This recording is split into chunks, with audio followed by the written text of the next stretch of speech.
السلام عليكم ورحمة الله وبركاته. إن الحمد لله نحمده ونستعينه ونستغفره ونعوذ بالله من شرور أنفسنا ومن سيئات أعمالنا.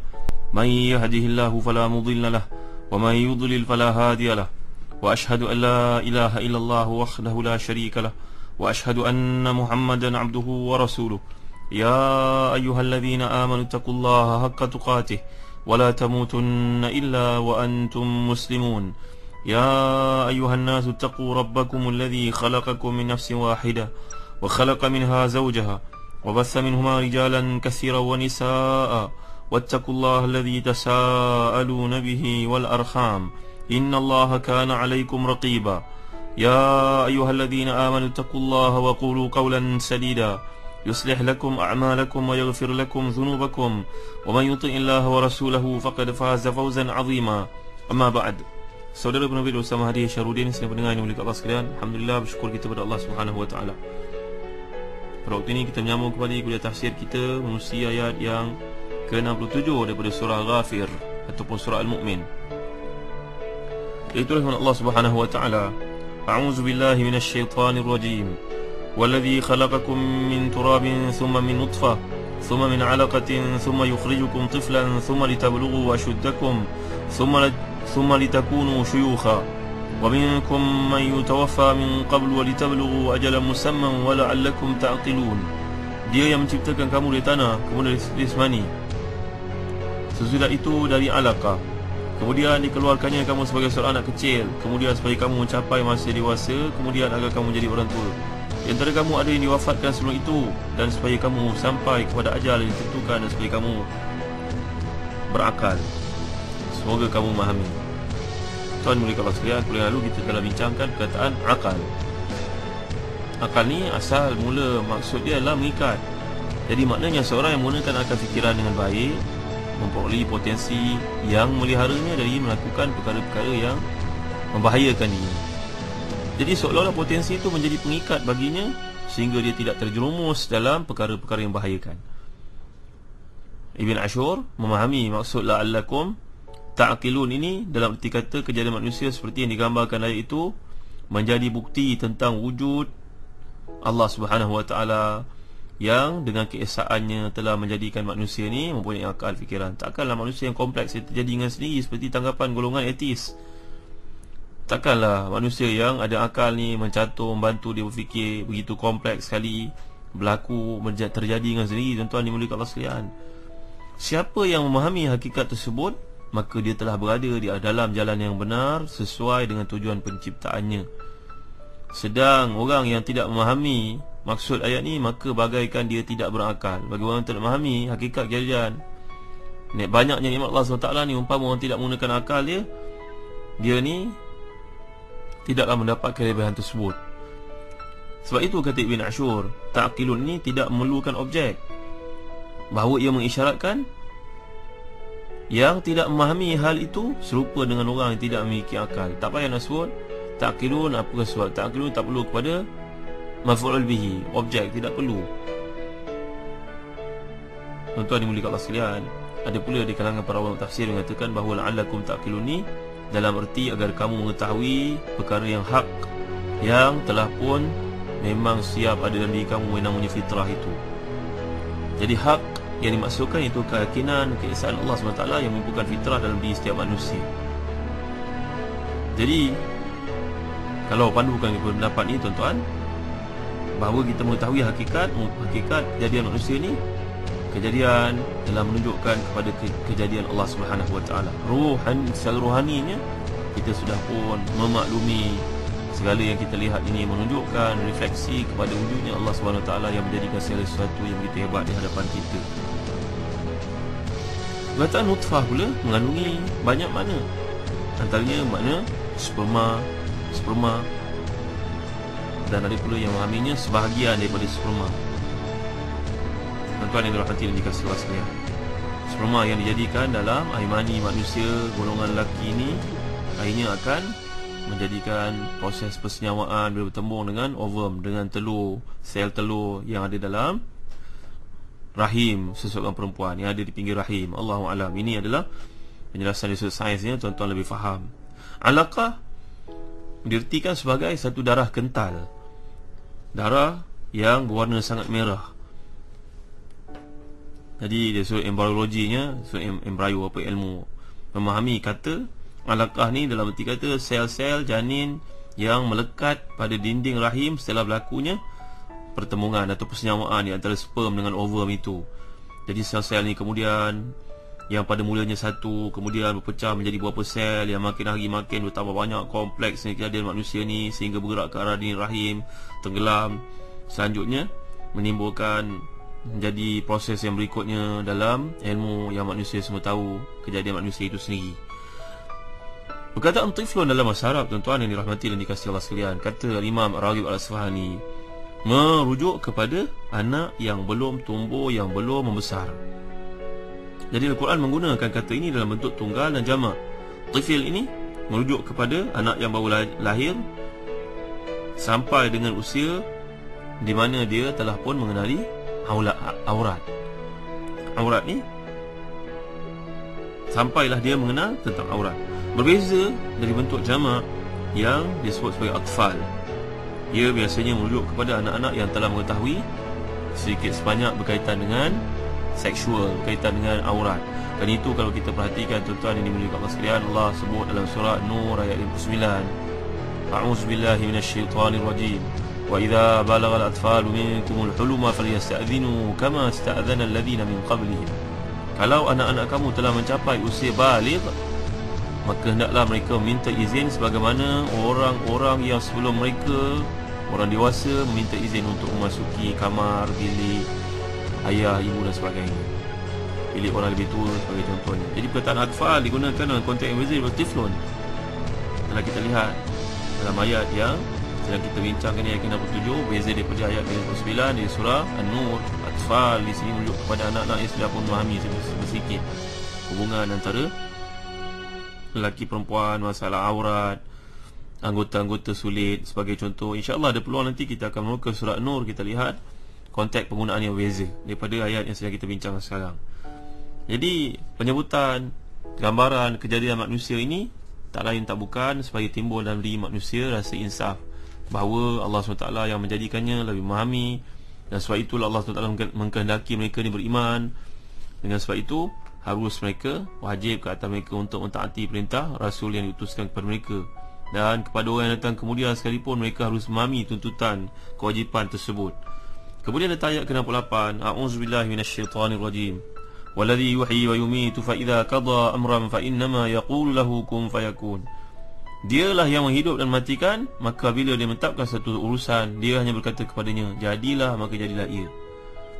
Demikianlah Allah menciptakan sesuatu dari tiada menjadi ada, melalui proses yang tertentu. Allah menciptakan manusia dengan proses yang dikemukakan dalam ayat lepas. Dia juga berkuasa melakukan perkara yang lain, menjadikan makhluk yang lain, membangkitkan manusia yang telah mati, dan dia maha berkuasa atas segala sesuatu. Kerana tuntutan Allah SWT ni, penjelasan di sini, fa idza qadha amran fa innama yaqulu lahu kun fayakun. Bila menetapkan satu benda, maka madailah kepadanya berkata jadi, jadilah dia. Jadi firman Allah di sini kun fayakun, gambaran tentang kemudahan, cepatnya mencipta sesuatu bagi Allah SWT. Ayat ini mengandungi maksud Allah tidak memerlukan waktu, tak memerlukan alat, tak memerlukan apa jua perkara-perkara yang membantunya untuk mewujudkan sesuatu sesuai dengan kehendaknya. Semuanya dah ada dalam ilmu Allah SWT. Kejadian manusia yang kompleks yang telah kita bincangkan pada kuliah terdahulu, dengan jarinya yang tersusun rapi, tidak sama panjang, suhu badannya yang tetap, kalau kurang sikit boleh jadi kena penyakit, kalau tinggi sedikit dia akan demam. Lihat begitu hebatnya ciptaan Allah SWT ni, pernah kita bincangkan dari perspektif Harun Yahya kuliah terdahulu. Jadi di sini Allah SWT ambil dua huruf, iaitu kaf dengan nun, untuk menggambarkan mudahnya dan cepatnya, bahkan lebih cepat, lebih mudah dari apa yang terbayang dalam fikiran kita. Kerana Allah ni tidak memerlukan kepada kata kun pun untuk mencipta, tapi nak tamsilkan, nak bagi kepada kita kemudahan untuk faham dan simplifykan benda ni. Ayat ni bermaksud memberikan ilustrasi tentang kuasa Allah SWT yang tiada taranya, yang tiada bandingannya. Dengan sebab itu jangan kita menduga bahawa semua ciptaan Allah SWT tercipta dengan cepat.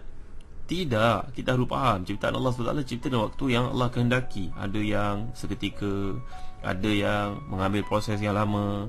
Semuanya bergantung kepada kehendak Allah SWT dengan hikmah kebijaksanaannya. Kan kita dah bincang sebelum ni bahawa alam semesta ni diciptakan Allah SWT dalam tempoh 6 hari.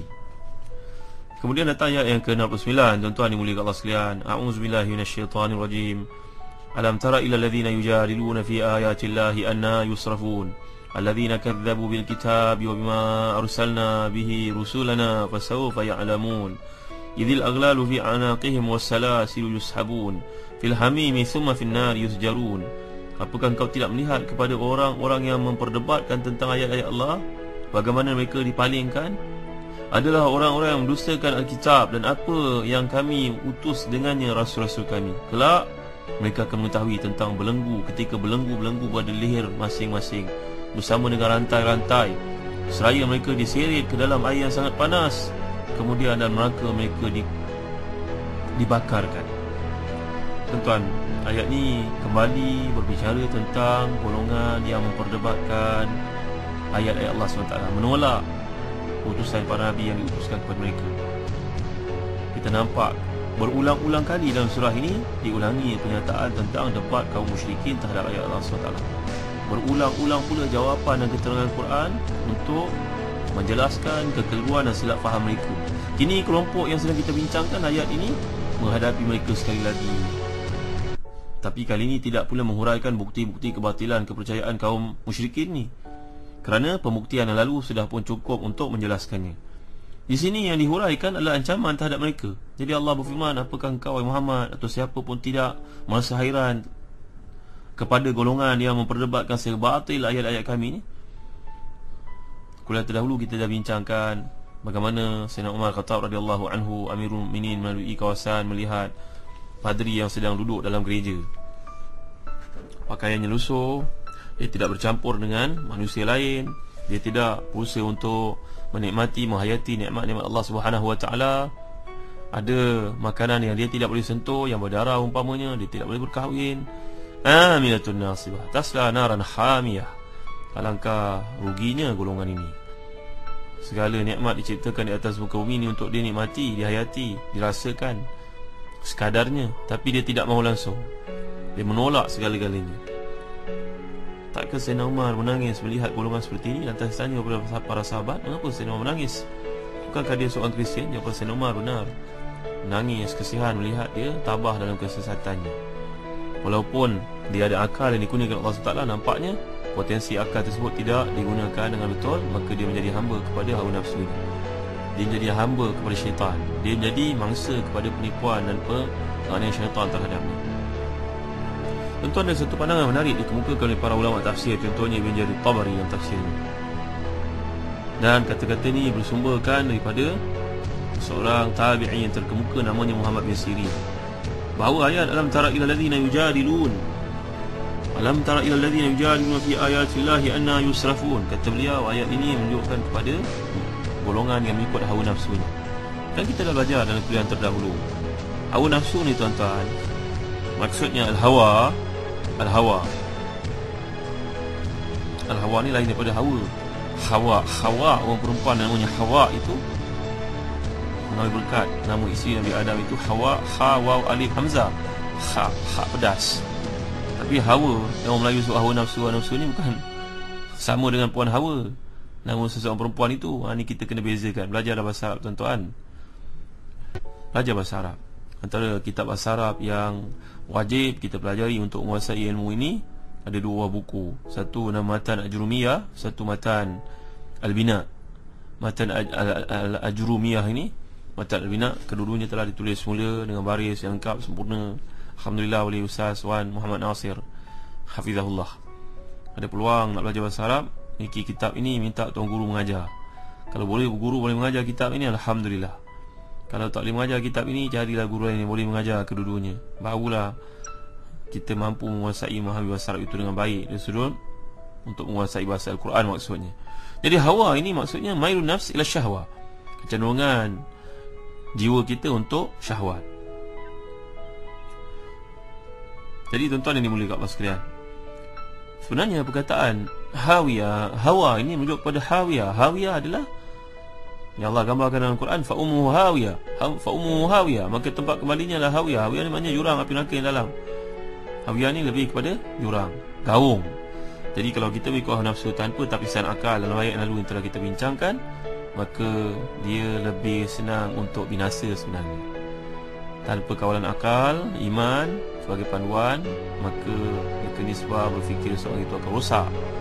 InsyaAllah kita akan huraikan dan kuliah akan datang perkara ini. Pandangan Muhammad bin Sirin, mufasir level selepas sahabat, yang cukup penting untuk kita hayati kepahamannya kepada Allah SWT.